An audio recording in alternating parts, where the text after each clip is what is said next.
my side. Okay, and I've got the backup going too. Okay, and so Josh, you're just going to come through Skype, and that's no problem either. Since we all right, sorry about that. That's okay. It's not your fault that Zencaster's all effed. Yeah. If anything, it's our fault. Yeah. If anything, it's anything. We know who to blame on this. We'll take the blame. Okay, so on on 4 we clap. So 1, 2, 3, clap, and that's our sync. All right. And then I'll start with an intro, and then we'll just start talking. And so just just a discussion. So 1, 2, 3. Fortean author Joshua Cutchin wrote the groundbreaking A Trojan Feast, the food and drink offerings of aliens, fairies, and Sasquatch. In 2015, to examine Let me start again here. Fortean author Joshua Cutchin wrote the groundbreaking A Trojan Feast, the food and drink offerings of aliens, fairies, and Sasquatch. In 2015, to examine millennia of strange cross-cultural paranormal food taboos. Oh. Sorry, I haven't read this before. One more time. All right. One more time. Sorry, it's a little bit complicated. I thought in 2015 was starting the next sentence. No. Fortean author Joshua Cutchin wrote the groundbreaking A Trojan Feast, the food and drink offerings of aliens, fairies, and Sasquatch in 2015 to examine millennia of strange cross-cultural paranormal food taboos. Following it up with The Brimstone Deceit, an in-depth examination of supernatural scents, otherworldly odors, and monstrous miasmas, Joshua explored olfactory experiences reported during paranormal encounters.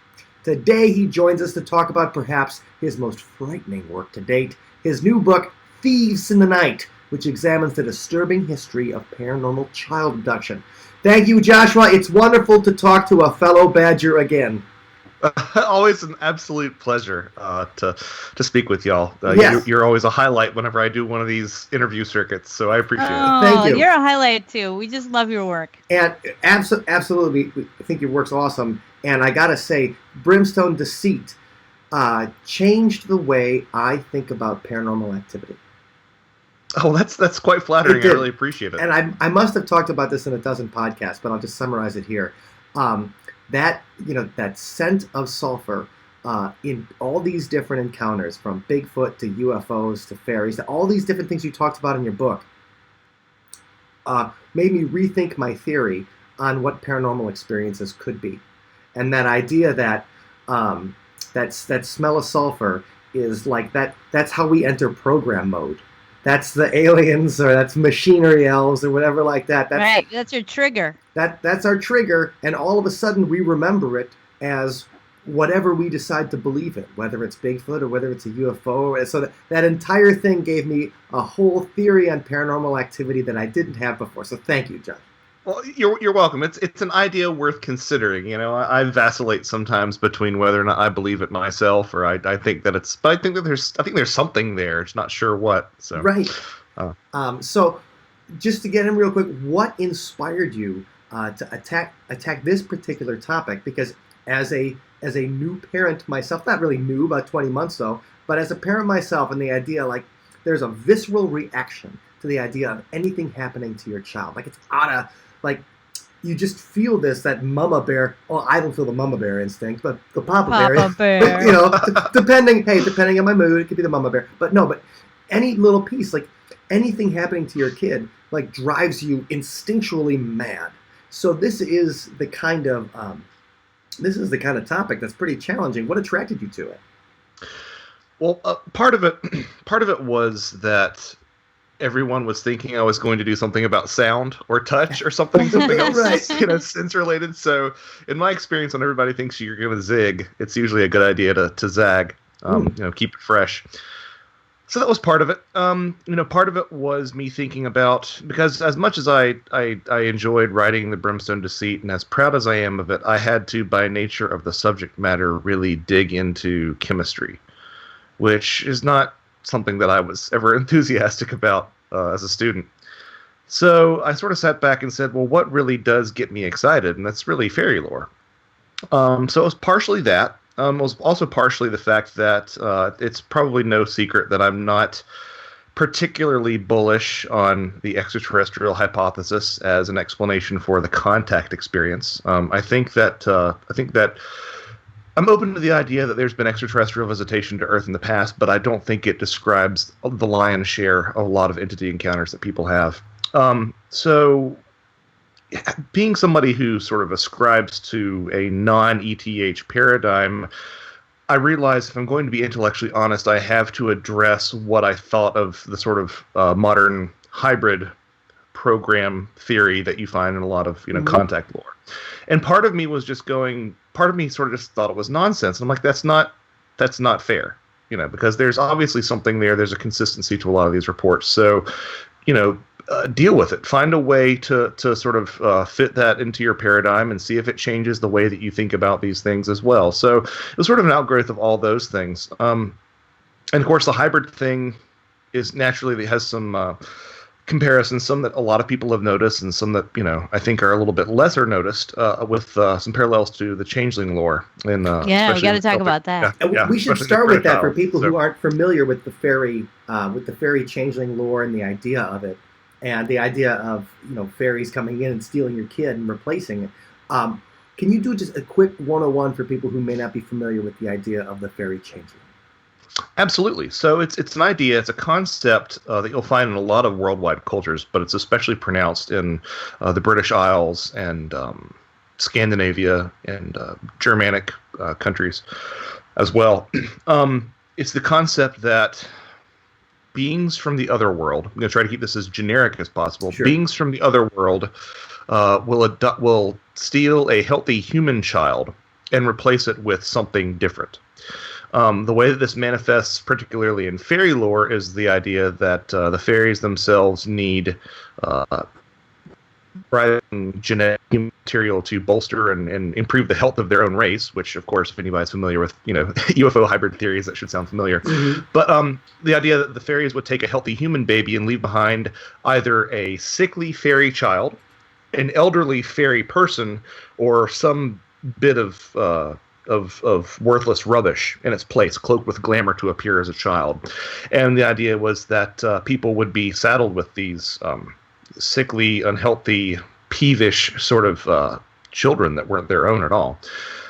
And from that you have an entire culture of often barbaric means of resolving this sort of trauma that people would have, where they would perceive, whether or not it's true or not, and there's some nuance there that we can get into as well, but where they would perceive this other alien child in their midst. There was sort of an entire culture of prescriptions to retrieve your child, to expel this child of the other world, and to return your life to normal. So that's the way that the narrative typically played out in Western Europe, for example.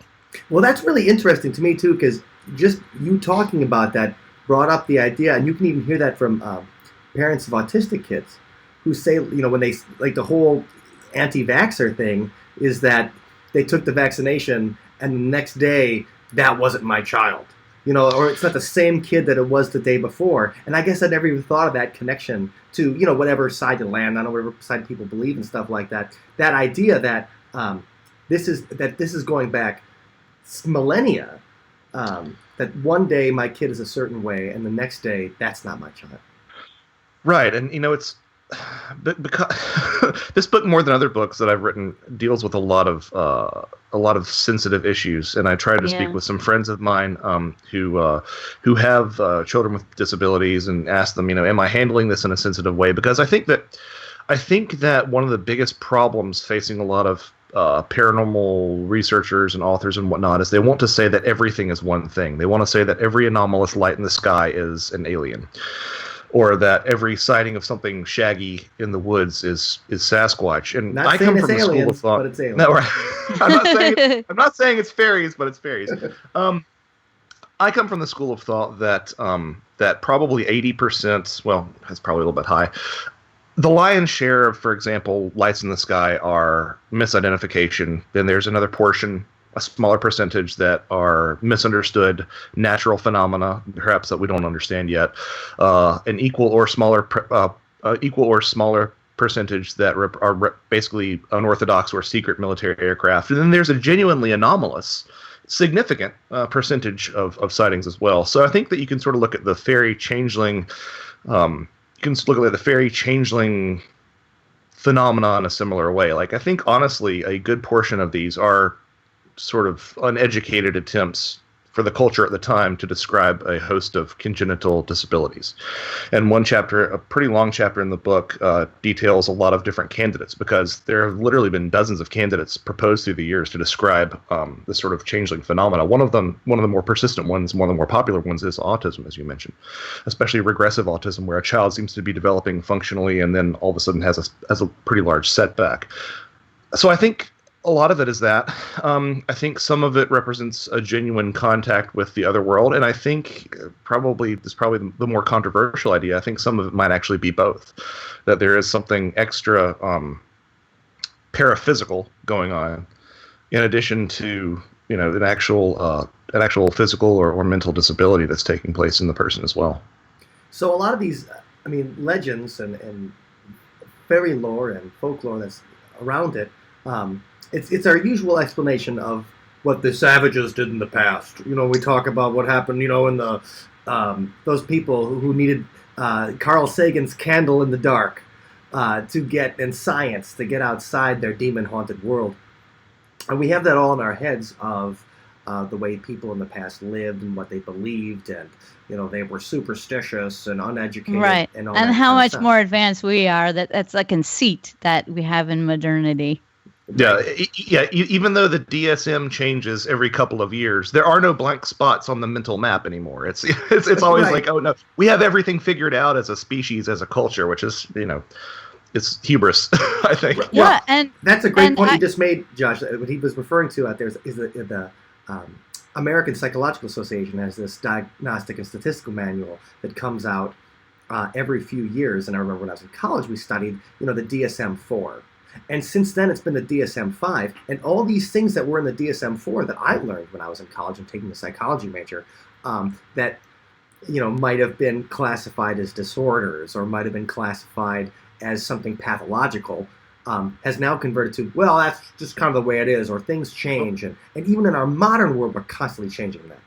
Well, and a great many of those things that people go through are only known to the psychological community, psychiatric community, through anecdotes and personal experience. I can tell you how I feel, and then that we build, a disorder around that. So I think that something like the DSM is a really parsimonious microcosm of what people in the supernatural realm are talking about. The fact that personal experience does matter and perception does matter, and the fact that even if we think we're doing our best to understand and represent the world around us, we're constantly learning new things. So yeah, that's a little tangent there.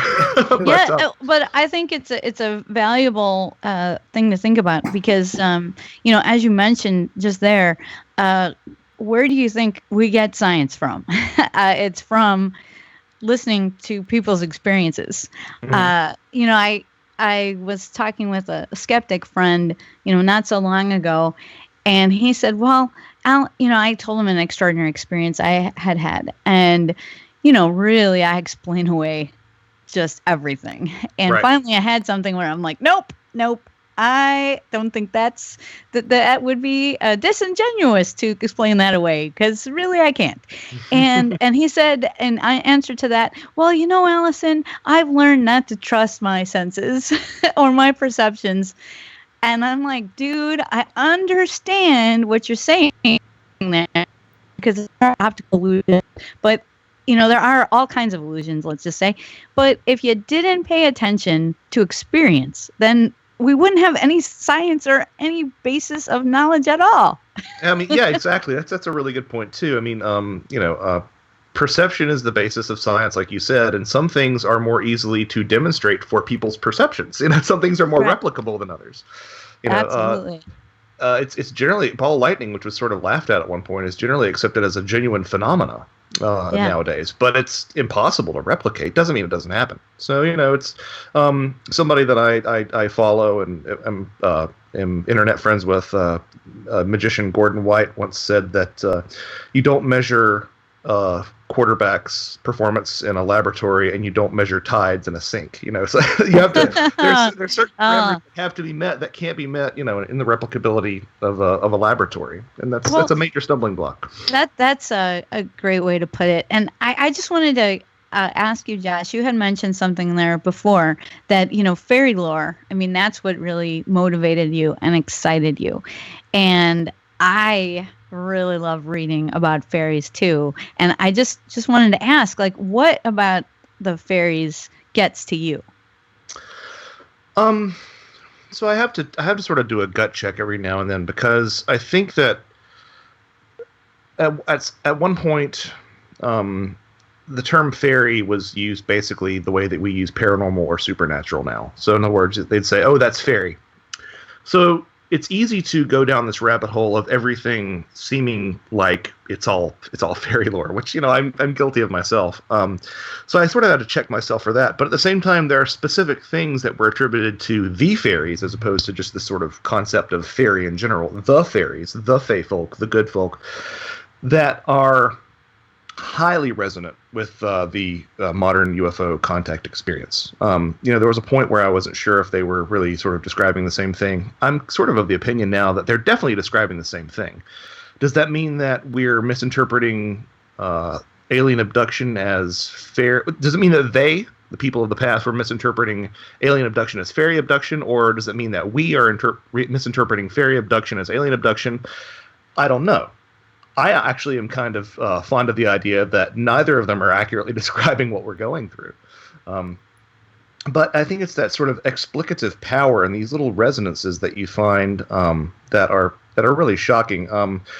One thing, for example, something that I, for the longest time, thought that there was no real analog for in fairy lore, something I briefly touch upon in the book, which if I could do it again, I'd probably go into it in a little bit more detail. But this idea of the fairy blast. So if you look at the etymology of the word blast, blustery, a blast of wind, the idea that fairies traveled on whirlwinds, and if you offended them, you would get hit with a fairy blast that also turned into a blister, which is, again, it's the same etymology here.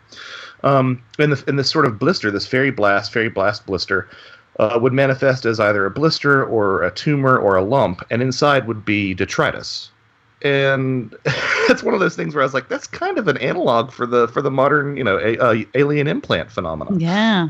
Even more interesting, I found some tales from Newfoundland where fairy blasts tended to manifest in strings sticking out of the wound, which sounded to me like Morgellons. Which I don't know enough about Morgellons. May or may not be a thing. May or may not be tied to alien abduction, but people have said that it is. So it just, when you get to that level of specificity, I feel like I can say with confidence something talked about in either UFO lore or fairy lore is going to be mirrored in the other one to some degree. And to me, that really reinforces the fact that we're dealing with the same big kettle of fish. And sometimes other phenomena as well, because you just mentioned that Morgellons thing, where, is a controversial malady. Right. They're still debating, whether it's true or not. But there's a lot of people, even high profile people like Joni Mitchell, who claim to have suffered from it. But, essentially you have these fibrous protrusions from your skin. And I was reading an exorcism case about the possession of someone from our area from the 19th century. And it talked about the different, in this article I found, it talked about the different things that were done, to try to assist him. And one doctor came in, a native, and applied these compresses to this possessed person. And then when he took off the compress, there were all these fibers coming out of his skin. I'll send you that one. But I was like, oh my God, because it's just, for me, when I do research, I'm always looking into the past. It sounds like what I'm doing is similar to what you are doing as well. As, I'm not necessarily, what's happening, the actual occurrences, they're not easily quantified or qualified or categorized. But, if you can look in the past and look at past documentation and see these strange confirmations of things that are being reported today, I think that's some kind of evidence. Well, I want to go back here real quick and just emphasize how gross this stuff is we're talking about. So when you're talking about a fairy blast, you're talking about a fairy blast, you're talking about a blister. And when you pop that blister, there's something on the inside. When you Yeah. have a zit with a Little string kid. attached, you have a pimple with a string attached, and that's Morgellons. So let's just realize that we're just like, oh, a fairy blast. A fairy blast sounds like something we're going to get at the Dairy Queen. You know, that we're like, hell yeah, I want a fairy blast, and I'll take some extra M&Ms on it, like, or whatever. You know, we're talking about a blister that when you pop the blister, instead of pus, out comes some extra crap that you don't know what it is. It's like a David Cronenberg film or something. Exactly. Yeah. There's serious body horror issues involved here, Right. and I want to make sure everybody gets through their head before you start shopping. Yeah, you know, I wish that, it's this pop culture idea of what fairies are is just something that you just constantly have to battle. I think that I was joking with somebody the other night, that it's like the only thing that's more embarrassing than saying that you're interested in UFOs is that you're interested in fairies, because people jump to the Tinkerbell thing and you'll be like, no, it's not that cut and dry. It's been a severe misrepresentation. But back to what Allison was talking about too. I think comparativism is really where it's at. And I think that's sort of the way that you win over a lot of hearts and minds in the skeptical community, at least among my friends too, is to say, look, I'm not saying I know, I'm not saying it's aliens. No, I'm not saying I know what this is, but I'm saying that you have a lot of consistencies through cultures that should not have cross-pollinated. Yeah. So does that mean that, these are human archetypes that we all manifest somehow? I mean, that's sort of the tamer possibility, really, which is still not, people sometimes poo-poo that in the paranormal community, but even if that's true, I mean, that's a life-changing, reality-altering possibility itself, that we all manifest these deep-seated anxieties from, among human beings. I think that comparativism is to be able to compare and to say, I don't know what this is, and I don't know what this is, but they seem to be describing the same thing. I think that's definite, what really floats my boat. Yeah, there's definite data there. People are always asking you, where's the data? Look at the data. You serve up, Joshua, is the data. And yeah, that's exciting. What I like here, though, is that we're talking about cross-cultural fears and stuff. Like every human being is going to be afraid that their child is going to be abducted. But the thing is, it's not just the realistic fears. Like if you live in Oklahoma, you can realistically be afraid of a tornado. Right. If you live in a jungle or whatever, you can be afraid of the weird diseases and huge animals and stuff like that are in the jungle and being, okay, I'm afraid of a tiger I'm afraid of a dingo eating my baby. Like I'm afraid of these things, which are real tangible things. You can be afraid of another tribe coming in, like they ran out of kids or whatever. They're coming in to steal children from the next generation. That's a real thing to be afraid of. To be afraid of a fairy sneaking into your house, grabbing your kid, and leaving a simulacrum of your child that is, sickly and fake in his or her place, and to have that be across cultures, that's something I think is remarkable. What we're talking about here, because we think of people in the past age as being superstitious and everything, but remember they also had to be incredibly pragmatic, because unlike us, they had to deal with death on a daily different basis. I have never, besides a funeral home, I've never seen a dead person in real life. You know what I mean? Right. And I'm 41 years old. And think about the kind of stuff you would see if you're in a tribe of 150 people 2,000 years ago. It's just completely different experience. So I think we need to acknowledge a little bit of that when we go into why are these different cultures experiencing the same thing, and also can you get into some of the cross-cultural stuff you find in your book, John? Yeah, absolutely. And I say at one point in the book that I feel like this sort of touches on what you were talking about. I feel like explaining the changeling phenomena purely with medicine makes as much sense as explaining folklore with medicine makes as much sense as explaining medicine with folklore. And by that I mean that if you're purely looking at this idea that changelings were every example of the changeling phenomena represented a congenital birth defect or something along those lines, you are really robbing that sort of concept of a lot of its explicative power in terms of what it says about the way that these people live their lives socially, economically, the sort of pressures that put on a family. I mean, that's all without going into the paranormal field, which I do think that there's, again, a sort of grain of truth to that as well. Just to give an idea, I always like to talk about this statistic because it's incredibly shocking. If there's a book that came out by this lady named Elaine Farrell, A Most Diabolical Deed, that looked at infanticide just in Ireland, which of course is an island that's about the size of Indiana, just between 1850 and 1900. So it's a 50-year period. Only children murdered less than 3 years old. She found 4,645 cases in a 50-year period. Just children under 3. So if they're 3 years and 1 day, she didn't include them in her survey. So it's that's a psychocultural aspect that has to be looked at. The idea that families had resource strain put on them, that they couldn't. So that's one way to look at it. Another thing that frustrates me with looking at the changeling phenomena purely through a medical lens is that a lot of times medical ailments were caused by the supernatural. They didn't mean that the person that had them was supernatural. For example, a witch might cause a cleft palate, but someone with a cleft palate wasn't a witch. It was understood as a medically treatable condition. So I think that, you had mentioned sort of this idea that we look upon our ancestors as being sort of backwards and primitive. I think that we sometimes do them a disservice in that respect. Yeah.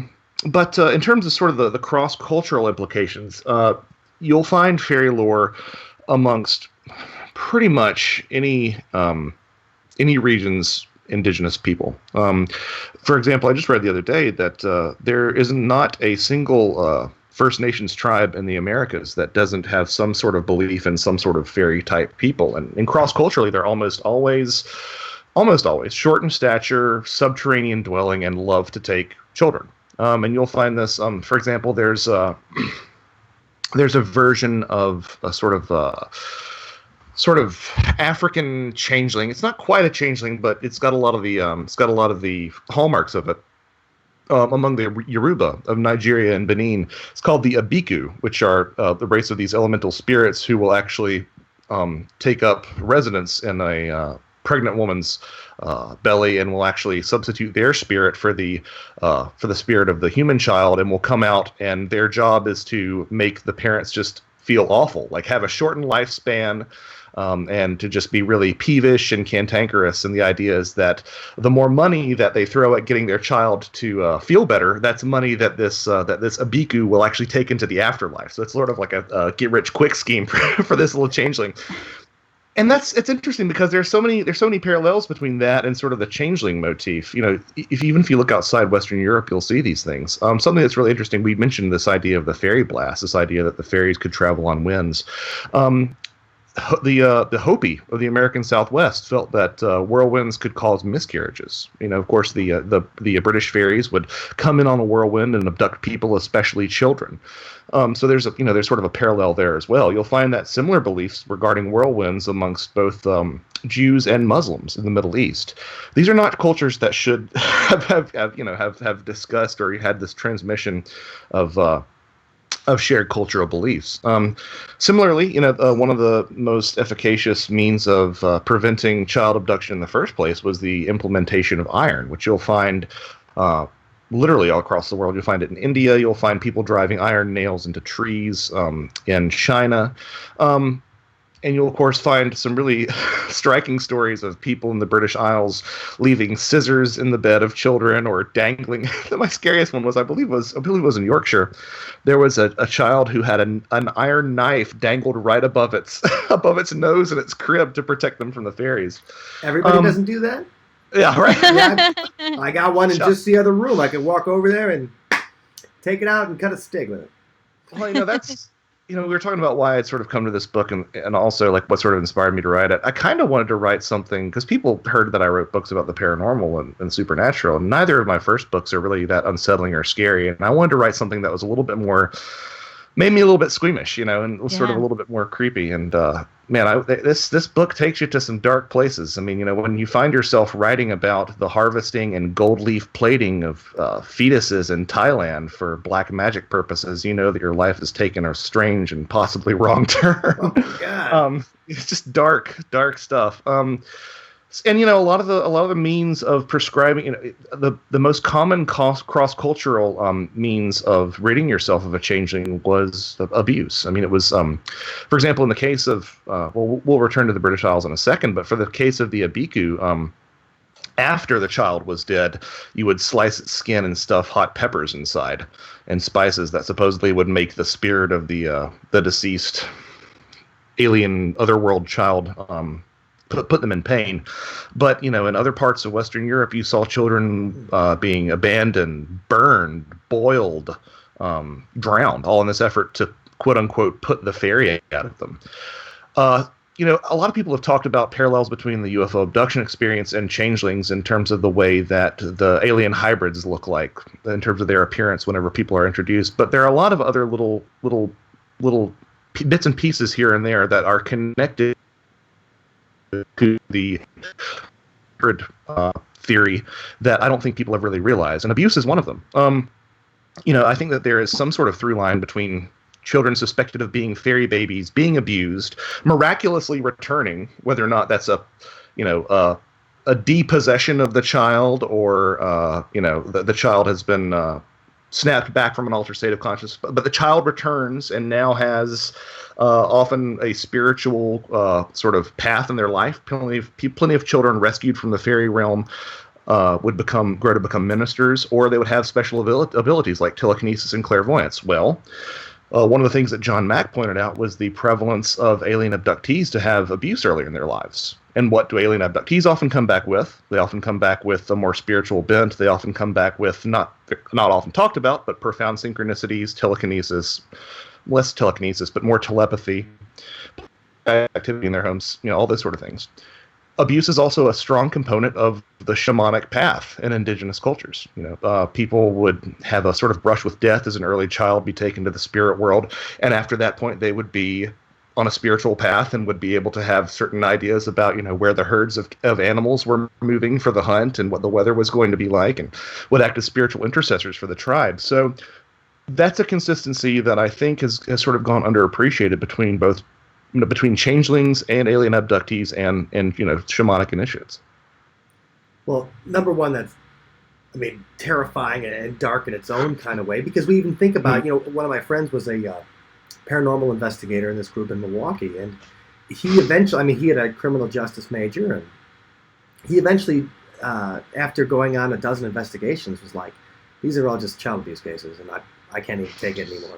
And so that idea of, I've always had that idea then that sometimes when people talk about poltergeist cases, or that, even in famous cases like the Enfield poltergeist, a lot of times they are, it seems to be a paranormal thing covering up some kind of abuse. Even the demon house in Indiana, where you talk about the kind of lives that those kids had led before, starting to exhibit paranormal phenomena and possession and things like that. It's not like those kids had a Leave It to Beaver existence, Right.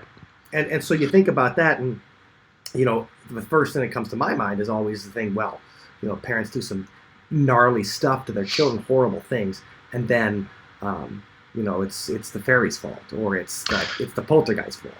Yeah, there's no question, and I try to sort of bang this drum in the book that a lot of times this was an excuse for people to have one less mouth to feed. Can you imagine in the scenario of bringing in the medically afflicted child into Changeling Lore? You're in the middle of a famine, and you have a child that is born with a mental disability, is never going to be able to help around the family farm, and yet is going to be one more plate to serve at dinner. What do you do in that scenario? Well, a lot of people found this as a way to socially acceptably get rid of their children. There was a grandmother, I believe in County Tipperary, who actually was acquitted for drowning her grandchild, by a trial jury, was found not guilty because she was legitimately believed that she was trying to rid herself of the fairy. When you're talking about 1850 to 1900, you were talking about 1850 to 1900 in Ireland. Mm-hmm. I mean, that's the end of the potato famine. You know, that's when we talk about even Allison and our own Irish ancestors. You know, they're like, no potatoes, we're out of here. Exactly. Yeah, and I think that people talk about the potato famine in the U.S., but if you really do some research on how profound that was for Ireland, I mean, it's astonishing. And of course, I think even there were people who even blamed the potato famine on fairies. This idea that this blight swept through the land and it was caused by angry fairy folk. But yeah, I mean, I want to, and I've tried to emphasize the fact that a lot of this is just garbage people doing garbage things to their children. The question is, whether or not trauma, I mean, you see this in near-death experiencers too, who return with, increased abilities. Does trauma somehow, serve a purpose in some people's lives, which I think is a nice counter to, this very Western physicalist idea that suffering has no value. Does trauma serve some purpose in the greater scheme of things, and does it perhaps by being closer to the veil, does it facilitate communication of somehow with that extended consciousness realm? I don't know. I think that sometimes it might, but like you said, I think that.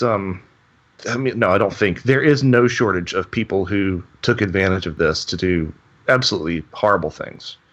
And so then, what do you think is some of the most cases when you were exploring this and when you were looking at different cases in your research? To you, what are the most, not necessarily convincing, but surprising things that you found when you were exploring this book? Like you said, it's easy to dismiss all these things in a lot of ways. Like you said, the physicalist mindset, the materialist mindset, that you're like, okay, well, this is just going to be abuse, or this is just going to be autism, or this is just like. When you were looking in, what did you find that you were like, oh man, I can't believe this? Yeah, what were the unexplained things you found? Yeah, there's a great case of a servant girl from 1645 by the name of Anne Jeffreys. And part of the reason that she is interesting is because she wasn't necessarily a changeling, but she did claim to be abducted by the fairies. Part of the thing that you have to parse out when you look at fairy abduction specifically is that it was often used as a euphemism and sometimes believed to be the cause or underlying cause of illness or death. So if a child died, sometimes they weren't dead. They were just taken by the fairies, which I think has a lot of importance and a lot of bearing on sort of this combination between fairies and the dead, which doesn't get talked about, I don't think, enough. But this idea that for example, there's an ancient poem that says that after someone dies, there are three roads: one to heaven, one to hell, and one to fairyland.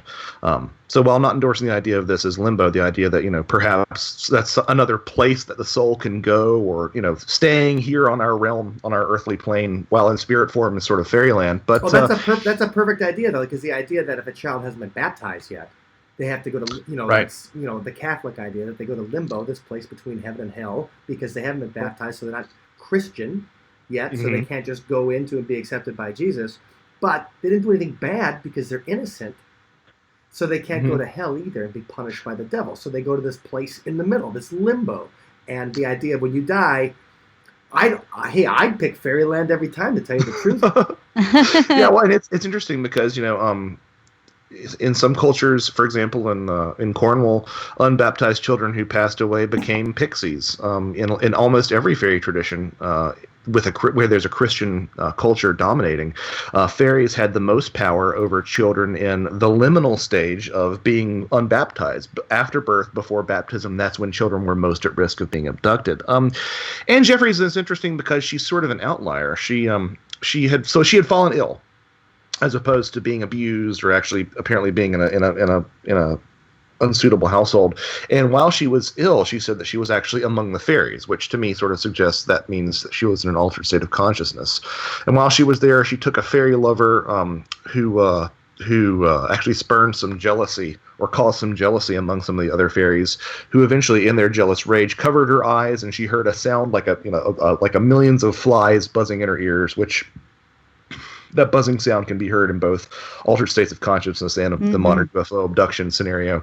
But when she returned, she had the ability to heal through touch and clairvoyance, and for years people would visit her as sort of a curer and a prophetess and whatnot. So I think that's one of the more compelling cases because there is a historical record. I mean, a lot of these changeling stories sit at this weird intersection of folklore and fiction and a little bit of truth. But whenever you can find a story like that that talks about fairy abduction in a very tangible way, I think that suggests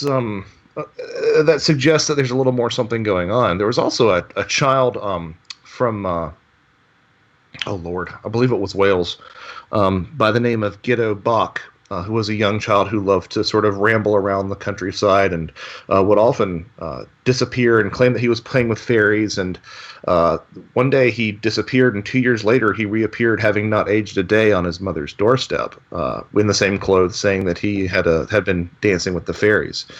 So it's cases like that I find, I think that if you mix cases like that are a little bit more credible, if you mix those with this underlying changeling medical phenomena reality, I think you might start to approximate something that gets to a little bit more of an objective truth about what's going on in these cases. Well, when you're talking about the fairy lover, the first thing I thought of was a Wisconsin author in the King Killer series, the whole Kvoth, in the second book, The Wise Man's Fear, I think it's called. The sequel to The Name of the Wind, he spends like 6 months in fairyland, and it's all about making love to fairies. So this, because like the idea, like the fairy lover, like, well, even the same, is everything compatible? Does all the equipment work? I mean, there's this idea that Anne Jeffries went over to the other side, and someone took a liking to her in a romantic interest kind of way. I mean, that there you go with the alien abductions and the women being impregnated by the UFO and stuff, and then what happens is there's jealousy, and then she's forced back or things. I mean, there's a lot of connections, I think, to people's modern sense of what happens when you're in the belly of the spacecraft.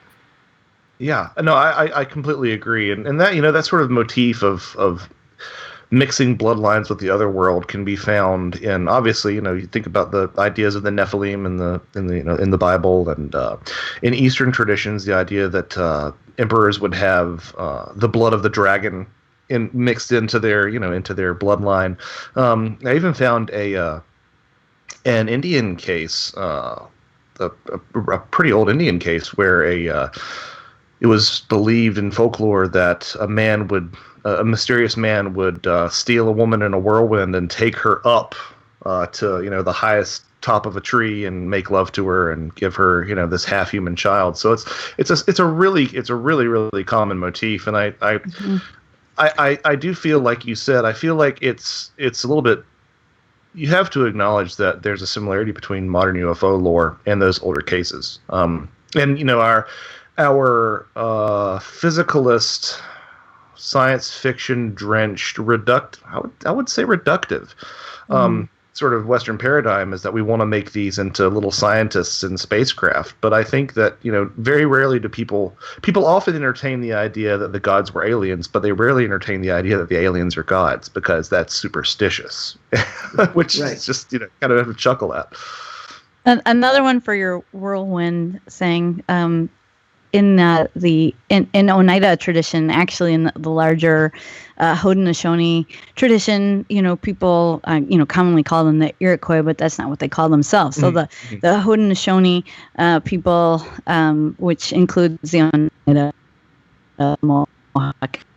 There's the whole nations actually. Yeah, right. Yeah, the Confederation. Yeah, they're the creation story, the Sky Woman creation story, includes Sky Woman's daughter being impregnated by the West Wind. So I think, and that's how the the twins, who ultimately were the creators, came about, as through being impregnated by the daughter being impregnated by the West Wind. Well, we've all seen that great Marilyn Monroe picture, right? With the wind knocking up her skirt. What do you think the wind's doing? The wind's a perv. Yep. So Joshua, do you have any kind of quick bestiary you could give us, about the most frightening or disturbing stories you've run into cross-culturally regarding child abduction? Yeah, I mean it's all pretty frightening. Yeah, it's all really unsettling. We've spent a lot of this time talking about the fairy side of things, but I think a lot of because it hits a little bit closer to home, the concept of UFO abduction is just as unsettling, because you get some real really quite innocent descriptions of these encounters, which just shouldn't have this consistency and shouldn't be this unsettling. I mean, I opened the book with a story about a child who was in California and noticed his mom's copy of Bud Hopkins' Intruders and started telling these stories about, those being his people that used to take him aboard spacecrafts where he was born and would poke him and prod him and fly him out the window and then return him back to bed. And he was actually speaking with a UFO investigator, and he said that after some time that the child sort of clammed up because he knew that his friends would get mad at him for speaking with the UFO investigator, which is, that's the point in the film where, the strings kick in and the pizzicato. Right. Things change. Yeah. Act 3 starts, and then it's now we're down to where the aliens are going to come after it. Yeah, exactly. Trying to think of some other stuff right off the top of my head. You talk about the whirlwind aspect, which I think maybe if you want to at some point talk about the David Paulides missing 411 stuff, because I think that definitely ties in and is germane to this as well. But I would love to talk about that, because we were talking about cases essentially in antiquity, and then up to the 19th century, and then that case that you opened the book with, that was in the 80s, right? Right. And so stuff is still going on. Absolutely. Talk about missing 411. Yeah, it's interesting. The effects upon people are very consistent, but the means by which these things happen always change. I guess what I'm thinking about specifically is this idea that you had fairies, and then you had people in airships, and then you had sort of the contactee era, which was characterized by voluntary experiences that were really quite pleasant.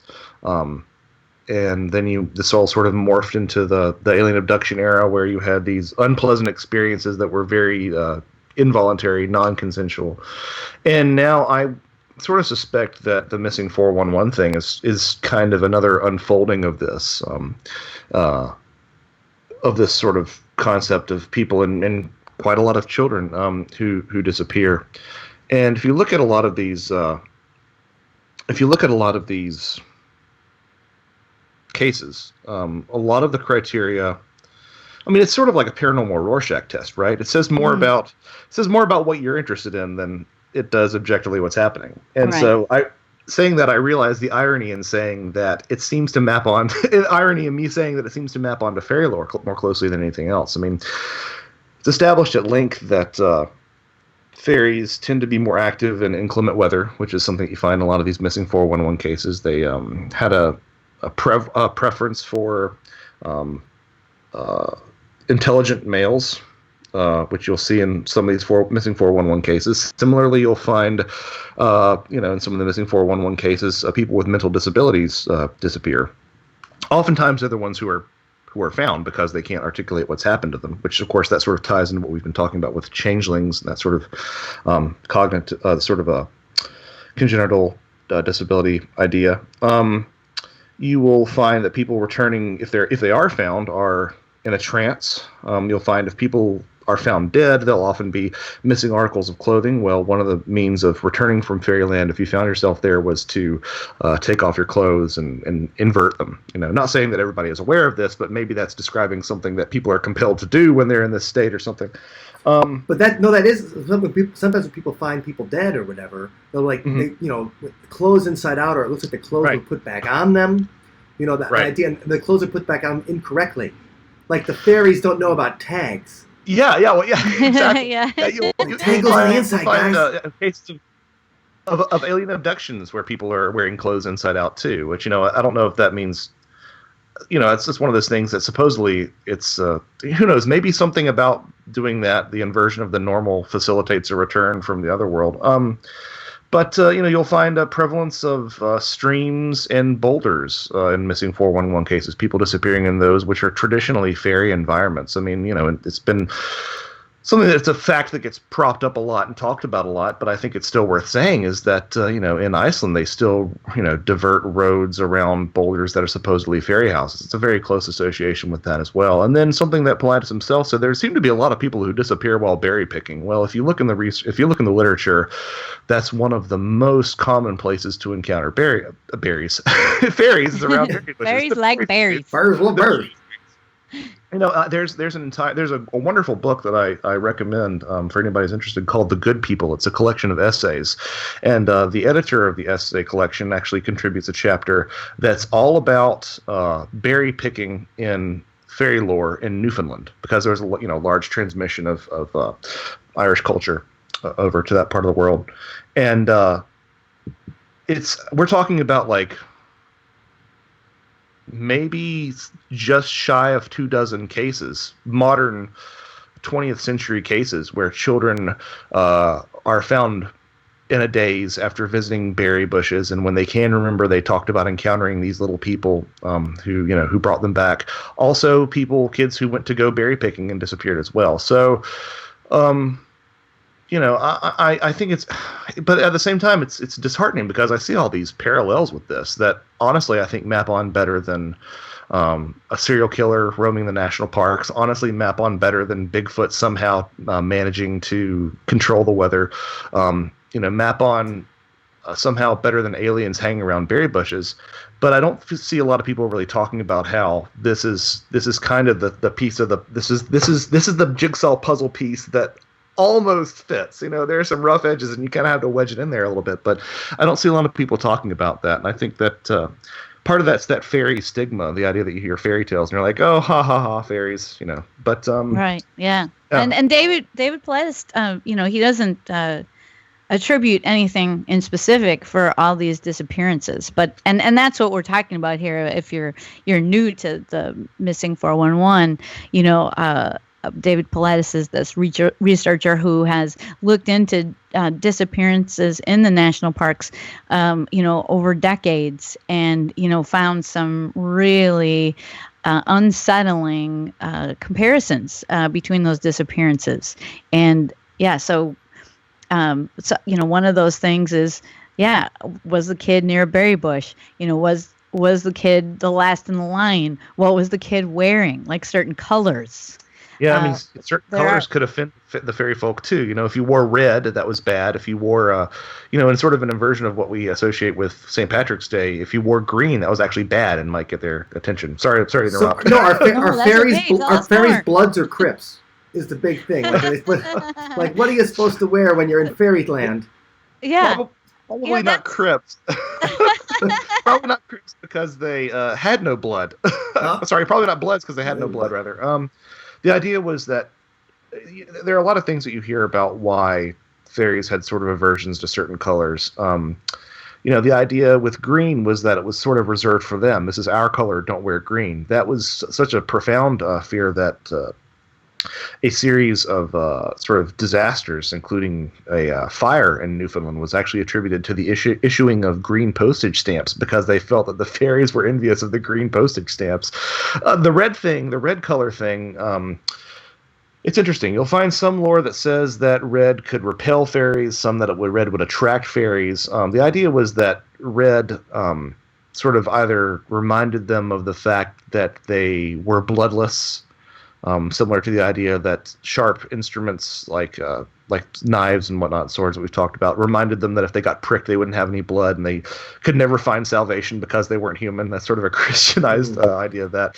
Some people said that the idea that fairies avoided red was because it reminded them of fire, which we've talked about a little bit as being sort of a remedy for having fairies, is to claim that fire is part of as using fire as a threat. So yeah, I mean, there are certain things. I mean, those tie into things that you can do to attract or ward off fairies. Yeah, so let's get practical, Joshua, because a lot of us are going to be this summer going to the national parks.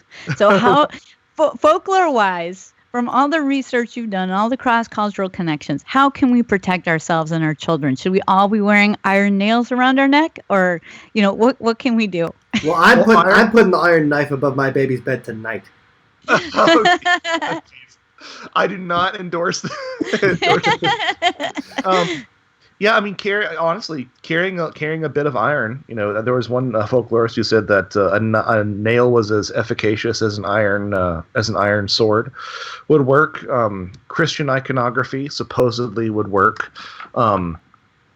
Carrying around hagstones, which are sort of these stones that you might find by the seaside with some natural holes in them, placed in your pocket might keep them out.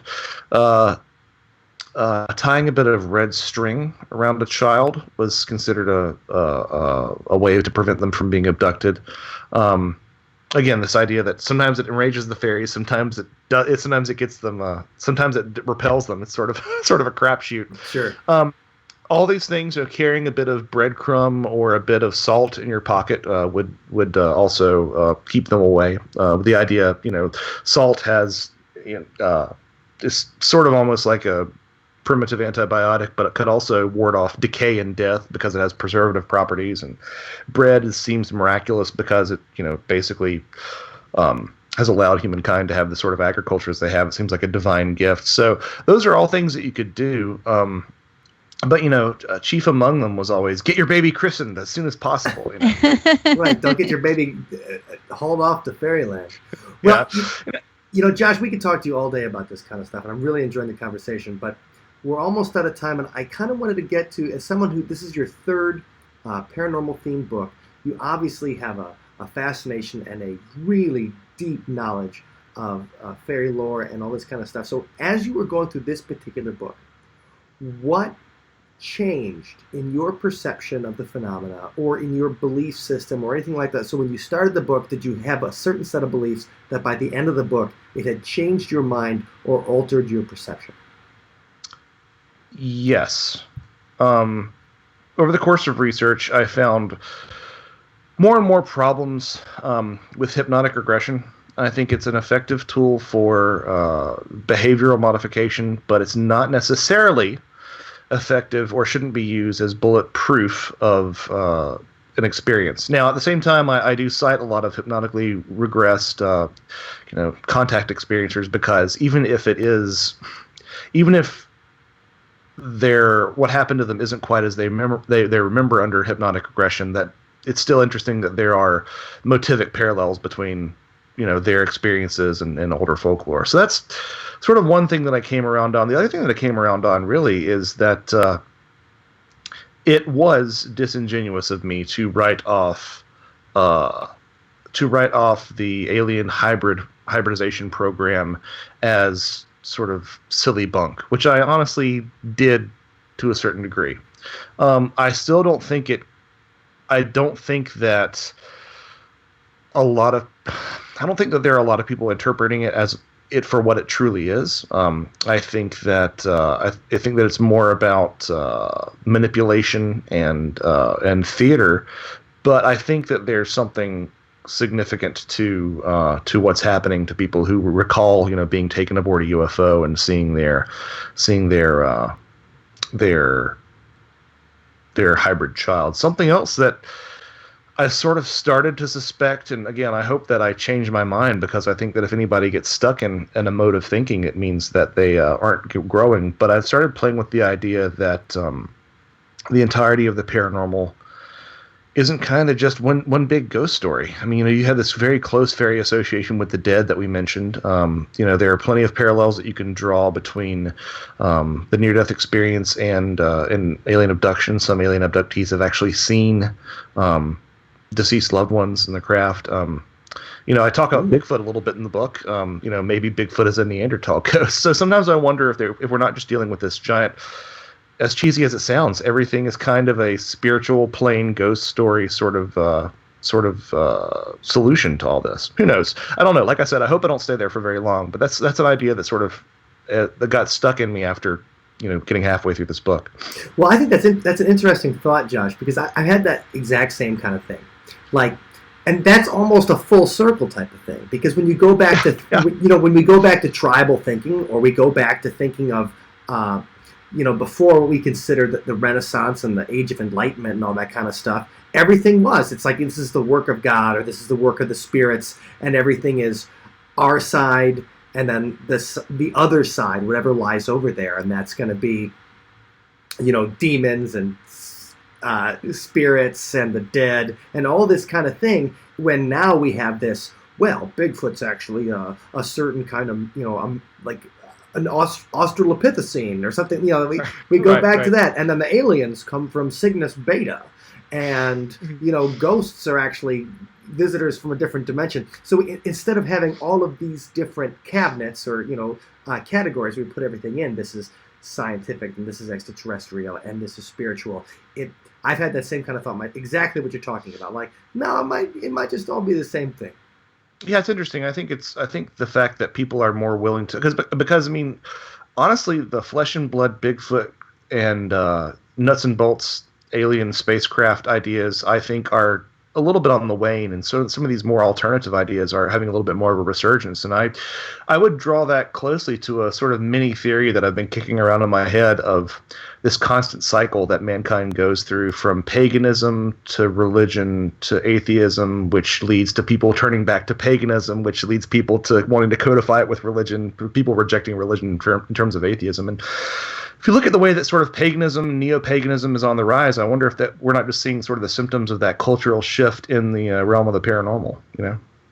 Wow, yeah, and two, I'm doing a close how of the Mothman prophecies right now, and I'm just surprised about written in 1975, how applicable it still is today, and how his John Keel's ideas about hey, I'm not going to get fixated on different phenomenon. I'm going to look at this holistically, right, and try to determine what might be going on behind this. So that sounds like we're very much, all of us are very much in that camp.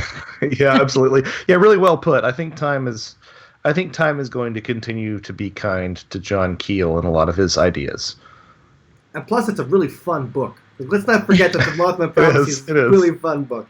Yeah. It is. It definitely is. Speaking of fun books, I want everybody to go out and pick up a copy of Thieves in the Night, because, maybe stories about child abduction aren't necessarily classified as fun. Fun, yeah. The exploration of the unknown and getting into all this kind of folklore and classical research and things like that you've done, Josh.